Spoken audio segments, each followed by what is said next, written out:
to talk all about the Carolina Panthers. Hope you guys are doing well. We were connected just a minute ago, had some issues. Actually had to work around some construction on the sidewalk. So I turned off the live stream so that you guys didn't have to sit down and bear through that. But I hope you guys are doing well today. Not a bad day in Wilmington, North Carolina, but I can feel the heat. Not really the heat, but the humidity coming through, man. Not sure how many people experience the humidity that is here in North Carolina, but it is rough, man. It is rough. We're at the early stages, very into March, and this thing hasn't even really kicked off the way that it normally will. But we are going to talk a little bit of Panthers here, just a little bit, as I attempt to cross the street and jaywalk and hopefully not get ran over so that we can continue this episode and continue talking Panthers. Hope you guys are doing well. We've got the annual league meetings happening right now. You get to see the yearly, what we'll call like yearbook picture for the coaches that they put out there. Get that circulated around. There was and I'm going to get the name of the podcast wrong, but there was a podcast for NFL, for the ESPN NFL group, and I honestly couldn't tell you the name of it to save my life. But as we're here on YouTube, it was on YouTube for my recommended videos. It was Dave Canales sitting down with somebody. I have no idea who this person is. Clearly, he does some work related to NFL content. But he sat down with Dave Canales for 12 minutes, just recapping the past season, recapping Bryce Young. It's a lot of the things that we've already heard numerous times throughout this kind of span of media row, where whether it was a Super Bowl, the end of the year, during the season, hearing Dave Canales open up about Bryce Young, his preparation. So there was nothing new there. There was a really cool tidbit in this interview where one of the questions that was asked, if you could go back on any play call at all in your entire career. And you got to remember, like, Dave Canales has really only been calling plays in the NFL for 2 years. And then outside of that, he's been a positional coach. So hard to go back too far.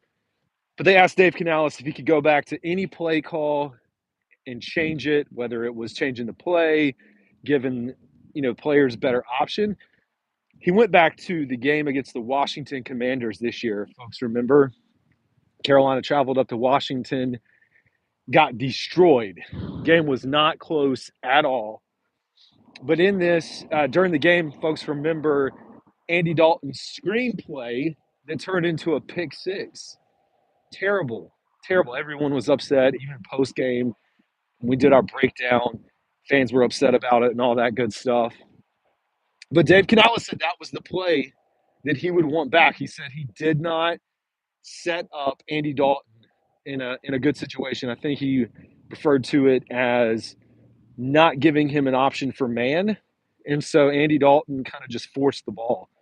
And that's something that we forget about, I think, as fans and folks that aren't in there. This is part of the reason I'm always skeptical of grades when it comes to PFF. There is a nuance and a layer to these things that we just don't know. If you don't know the play call and you don't know what they're being taught to do, it's hard to give a fair and accurate grade. So anyways, bit of information to learn there. Of course, Andy Dalton probably would have loved to down the ball in the dirt. It is what it is, though. But you can go out and listen to that. Again, sorry I don't know the name of it. You guys can still find it. What's good, y'all? Thanks for tuning in. Yo, George Smith, Caden Cooper. Can I say Renaissance? Am I saying that right? Probably not. I apologize, but I'm trying my best. Anyways, enjoying a nice walk, trying to do some more vertical live streamings, doing more live streamings. One, I think it's nice just to talk to you guys a little bit more than the normal weekly episode where I'm set up or the content that I put out. So just trying to stay connected to y'all. Thank y'all for tuning in. Appreciate it. But I think the biggest news, if we want to call it news, that came out of today in the league meetings, as reported by Mike Kay and as well as Joe Person. Sounds like the Panthers are going to have a new NFL team coming into town for training camp this year. If you recall, they had the New York Jets, Hard Knocks, Aaron Rodgers 2 years ago. That was in Spartanburg, South Carolina. That was actually the last training camp that was held in Spartanburg, South Carolina. We got to go down to that, not to the joint practices, but remember, joint practices got canceled. I think they did one, or I can't even remember. I think they canceled it all, or it was just one day. It was supposed to be multiple. Rain came in, yada, yada. Then they had the New York Jets come back this year. And remember, training camp was moved to downtown Charlotte. Fans were able to attend. They had the VIP section, which is really your PSL owners, season ticket holders, family, friends of the team, whatever. You got your direct access on one side. General public was on the other side. First time in Uptown Charlotte at the practice facility. It was a really cool event, though. But anyways, we're getting news now that the Cleveland Browns will be coming down, I should say, to Charlotte, and we'll have a joint practice. So potential for some pretty big headlines coming out of that. If you buy into these things, I think what we've learned over the last few years is there seems to be more emphasis on the joint practice with these guys than it does on the preseason games themselves. A lot more teams focus on situations, getting their ones against their ones, being able to control the whistle, being able to put them in the down and distance that they want them to go through. So it should be fun. I had no idea if Cleveland's going to have a new quarterback. Are they going to take a Cam Ward, Shedeur Sanders? I don't think they, depending on if they go defense and get an Abdul Carter, they could be looking at a Jackson Dart later on into the second round. So we'll find out. But it should be fun. And speaking of fun, hopefully at that point, we should have some updates to the practice facility in Charlotte. I know the plans came out. There were multiple plans involved in this process, but plans came out last year for upgrades to the practice facility. Nowhere close to anything that you see with what have been in Rock Hill, but still nice.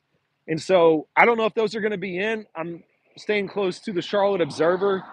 If you guys follow the Charlotte Observer, I'd recommend staying close to them. Mike K, Alex Zetlow. I mean, everyone else in the industry is going to have some news, but those guys are buried in Charlotte. They've got other people outside of the sports world that also cover just the city of Charlotte and things that are happening. So they may have news on the development of the facility, the progress that's being made. But I'll tell you guys, if you are in Charlotte or close to Charlotte and can make the trip up, it's definitely worth it, man. Absolutely a good time. We got very lucky this past year that we got to get out of the heat. One, there's a really nice shaded section down on the general admission side. It's free, at least to this point. You don't have to pay to go. So not a bad outing. Can go for a day, maybe go for multiple days. I will tell you, if you're trying to stack and figure it out, there is limited capacity. So just make sure you guys, when you go through this, if that's your choice to go, that you get your tickets through Ticketmaster.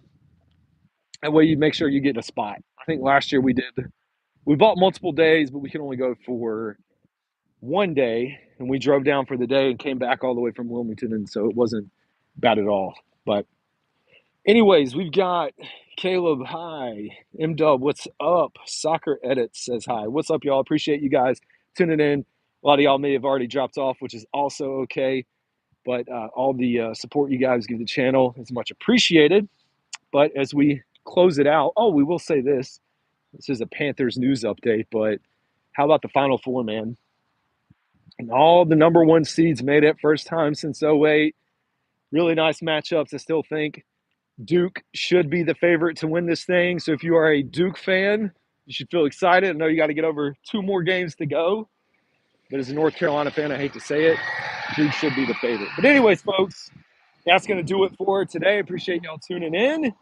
We'll be back with more content as we always